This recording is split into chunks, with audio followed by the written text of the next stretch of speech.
صبح شما بخیر باشد کاربران بینیاد گرامی آزادی ویدیو و بینندگان وفادار رادیوی آزادی، آنهایی که هر صبح خودشان را با خبرهای ما شروع میکنند. شلای گلخوجه هستم عزیزان در خدمت شما و ساعت 7 سحر با وقت پراگ، ساعت 9 با وقت مسکو و ساعت 11 با وقت دوشنبه. با سپاس از یک شما برای همراهی، برای صداقتی که به ما دارید و برای اون پیام و سوالها و خبر و عکس و نواری که به ما میفرستید. خب امروز چهارشنبه است، 30 ینوار و من چون هر روزه خبرهای زیاد دارم که میخوام در چند دقیقه برای شما بگویم، اما قبل از آن که به این خبرها رجوع کنیم، نخست میبینیم که وضع باد و هوا در 3 کشور جهان چگونه است. در پراگ پایتخت جمهوری چک که از اینجا من با شما صحبت دارم عزیزان، همین حالا 5 درجه زیر صفر است، یعنی خنک، اما در دوام روز هوا ابری بوده 1 درجه گرم می شود.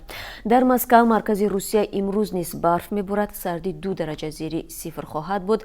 در دوشنبه امروز بریدن باران پیشگویی می شود، انتظار می رود که حرارت هوا به 8 درجه گرمی برسد.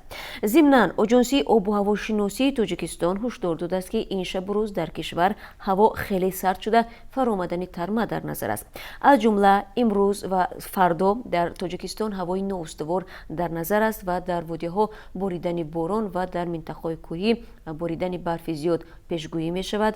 در منطقه‌های کوهی ناحیه‌های توبه جمهوری و در غرب ولایت مختار کوهستانی بدخشان خطر فرآمدن ترما وجود دارد. از این خاطر کمیته حالت‌های فوق‌العاده از ساکنان دعوت می‌کنند که در این روزها از احتیاط کار بگیرند. واقعا هم از احتیاط کار گرفتن در این شب روز ضرور است، چون که حادثه‌ای که شب گذشته رخ داد بار دیگر به این چیز دلالت می‌کند. بر اثر صدمه اتومبیلی در حدود ناحیه درواز 9 نفر جان خود را از دست دادند. اکثر قربانیان این حادثه زنان و کودکان می باشند. به گفته شاهدان در محل رویداد حادثه شام 29 ینوار میان دهه‌های جرف و ویشرخ رخ داده است. به گفته منابع رادیوی آزادی، خودروی ساکنان دهه کورگوود به دریای 5 سرازیر شده، در نتیجه 1 مرد، 3 زن و 5 کودک به هلاکت رسیدند و تنها راننده ماشین از این حادثه جان به سلامت برده است. همه قربانیان را که ساکنان دهه کورگوود جماعت ویشرخ می باشند از دریای 5 بیرون آوردند. قربانیان این حادثه سهراب خدایدادوی 41 ساله، بنفشه معظموی 44 ساله، مهینه معظموی 30 ساله با فرزندش آرزو علی جانوی 5 ساله هستند. در این حادثه گلاندام جلال و سال تولدش 1982 با 4 فرزندش ابوبکر، عمر، عثمان و نگینه اوتمجان که سینشان تا مکتبی بود نیز جان باختند. شاهدان میگویند راننده اوپل زفیر هنگام حرکت در راه از عهده اداره ماشین نبرآمده و خودرو به همه سرنشینانش به دریای 5 افتاده است. ضمناً باید یادآور شوم که این ماشین همگی برای 7 نفر پیش بینی شده است، اما در داخل آن 9 نفر نشسته بودند. در ریاست امور داخلی ولایت بدخشان وقوع فلاکت را تصدیق کرده و گفتند که گروه کارمندان میلیسا به محل حادثه رفتند و تحقیق شروع شده است. برای بار اول نیست که طی سالهای اخیر در حدود ناحیه درواز صدمه‌های پرقربانی رخ می‌دهند. از جمله در ماه آگوست سال 2010 بر اثر سرازیر شدن یک خودروی تانگیم در شهرهای دوشنبه خاروق در موضع کوه سپیان واقع در گردنه خابرآباد همه 8 نفر مسافران آن جان خود را از دست دادند. در بین قربانیان این حادثه 2 کودک، 4 زن و 2 مرد بودند. در ماه ایون سال 2016 نیز بر اثر یک صدمه مرگبار اتومبیلی در حدود درواز خودروی نوی تویوتا فوندی شویتساریا اوید به تازه کردن مینه‌ها با دریای 5 سرازیر شد که در پی آن 5 نفر به هلاکت رسیده، 2 تن دیگر جراحت برداشتند. باید بگویم که قسمت شهرهای درواز و ونجخوارو که در آن حادثه اخیر به وقوع پیوست یکی از راه‌های تنگ و پس‌صفت ولایت مختار کوهستانی بدخشان به شمار می‌رود. این قسمت راه ماشینگرد سال‌هاست که تعمیر و بازسازی درست نشده است و در گذشته نیز در آن چندین صدمه‌های مرگبار اتومبیلی رخ داده است. مقامات حفظی حقوق در کلوب میگویند یک چوپانی توجیک که در اسارت قاچاقبران در افغانستان از ظاهرا خودش هم در قاچاق مواد مخدر دست دارد. تورخان نورماتوف ساکن ناحیه شمزین شاهین را روز 1 ینوار 3 قاچاقبر مواد مخدر از افغانستان را بودند. خوشوقت مشرب زاده دوستان کلوب روز 29 ینوار در نشست خبری گفت بر اساس اطلاعی که آنها به دست آوردند تورخان نورماتوف احتمالاً با قاچاقبران معامله داشته است. بعد تقریبا 1 مویره بودن چوپانی 42 ساله توجیک باری اول است که دوستانی کلوب در باره او صحبت میکند. خانواده‌اش میگویند در این مدت تورخان نورماتوف چند دفعه با آنها صحبت کرده است و گفته است که قاچاقبران در عوض آزادی او 40,000 دلار طلب دارند. مبلغی که به ادعای قاچاقبران از فروش مواد مخدر در دست شهروند تاجیکستان باقی مانده است. ولی موضوع میرک و همسر چوپان در صحبت‌های پیشین با رادیو آزادی گفت که زندگی فقیرانه دارند و اگر نان خوردن می‌داشتند شوهرش چوپان نمی‌شد. او روز 29 ینور در صحبت بازم با رادیو آزادی گفت شب 28 ینور شوهرش دیگر باره با تلفن تماس گرفت و گفت که اگر او را از دست قاچاقبران آزاد کنند همه واقعیت را میگوید. با شوهرم صحبت کردم، گفت یک بلو کرده چقدر پول باشد آورده دیند و مرا رها کنند همش را قصه میکنم، اما نفهمیدم درباره چی میگفت. گریه میکرد که یک هفته باز نان را ندیدم، قصه کرد موزونه میرکوه. در همین حال دوستانی کلوب نگفت که پرونده به ضد خود تورخان نورماتوف باز شده است یا نه، چون سبب‌های به اسارت قاچاقبران افغان افتادن او معلوم نیست. گروگانگیری ساکنان نویه شمزین شاهین در گذشته هم مشاهده شده است، ولی مقامات میگویند که چنین حادثه ها در مرز در قیاس به سالهای پیش کاهش یافته است، یعنی کمتر شده است. تا سال 2013 سال تا 2 یا 3 بار ساکنان دهاتی نزد مرزی از جانب قاچاقبران ربوده میشدند. خوب نگاه میاندازیم به شمالی تاجیکستان. یک شرکت چینی که وعده داده بود شهرک بزرگی را در ولایت ساخت می‌سازد از این طرح دست کشیده است. حالا حکومت شهر خوجند میگویند که برای 32 عائله که خانه‌هایشان برای ساختن شهرک ویران شد خانه می‌سازد. در این باره معروف محمدزاده رئیس شهر خوجند روز 29 ینور خبر داد. او ضمن نشست خبری گفت سبب‌های از طرح دست کشیدن سرمایه‌گذاران چینی معلوم نیست.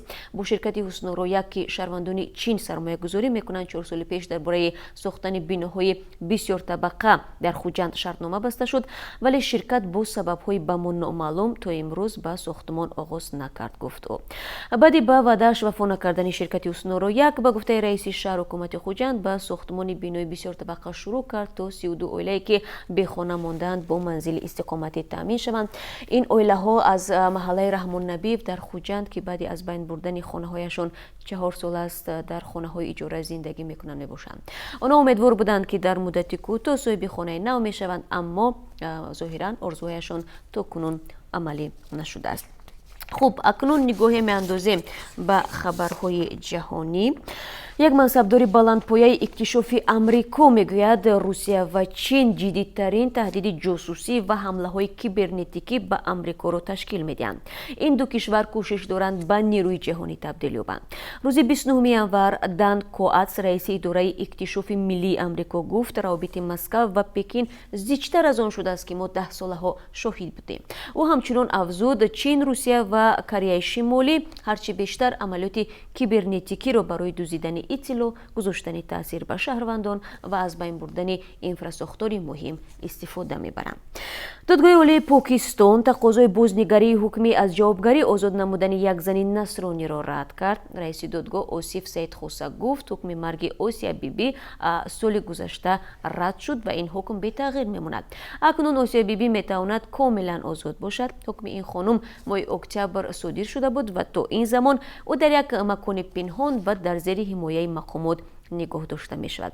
آسیا بیبی سال 2010 با کفر متهم شده، به او حکم اعدام تهدید میکرد. تمام این زمان آسیا بیبی خود را بیگناه می شمارد و میگوید در جنجال با همسایه هایش به دین اسلام تغییر نکرده است. خوب بینندگان عزیز، به همه اونایی که این لحظه ها با ما پیوستند به همه شما درود میفرستم. شالوگو خوجه هستم از بخش مرکزی رادیوی آزادی در شهر پراگ که برای شما در چند دقیقه خبرهای تاجیکستان و جهان را میرسانم و با سپاس از یک و یک شما برای همراهی و فراموش نکنید که در آخر صحبت من بازم به قرب اسعار خارجی از جمله روبل روسی در بانک‌های تاجیکستان نظری خواهم داشت. از این خاطر ما رو تا آخر صحبت همراهی کنید. خبرگزاری سپوتنیک از قبل رسانه‌های روسی درباره تجاوز یک زن تاجیکستانی در شهر مسکو می‌نویسد. گفته می‌شود در قبرستان خوانسکای مسکو به یک زن تاجیکستانی با کرد تهدید کرده تجاوز و غارت نمودند. زن 28 ینور به پلیس مسکو در این باره شکایت برده است. به گفته جبر دیده 25 ینور در حدود قبرستان خوانسکای به وی مرد درافتاده اول تجاوز می‌کند و سپس 5000 روبل روسی و انگشت انگشتری طلویش را می‌دوزد. کارمندان پلیس پرونده جنایی باز کردند و تفتیشات در این زمینه ادامه دارد. در شهر دوشنبه مرکزی بین‌المللی نمایشگاهی ساخته می شود که از 22 طبقه عبارت خواهد بود. در این باره 29 ینوار در نشست مطبوعاتی در دوشنبه رئیس کمیته ساختمان و معماری تاجیکستان جمشید احمدزاده خبر داد و گفته وی این مرکز از 22 آشیانه و 2 نمایشگاه بزرگ عبارت بوده. در طبقه دیگر دفترهای شرکت‌ها و سازمان‌های خارجی جای داده می‌شوند. همچنین مهمانخانه برای مهمانان این مرکز و تأسیسات فراغتی بنیاد خواهد شد. با گفته جمشید احمدزاده قرار است این مرکز در روبروی автовокзали شهر دوشنبه ساخته شود و برای بنیاد این مرکز حدود 5 گکتار زمین جدا کرده شده است.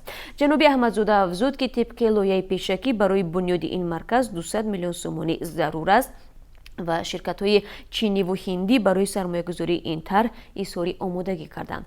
فعلا مذاکرات برای انتخاب یک شرکت برای سرمایه‌گذاری و اجرای طرح ساختمان مرکزی بین‌المللی نمایشگاهی ادامه دارد.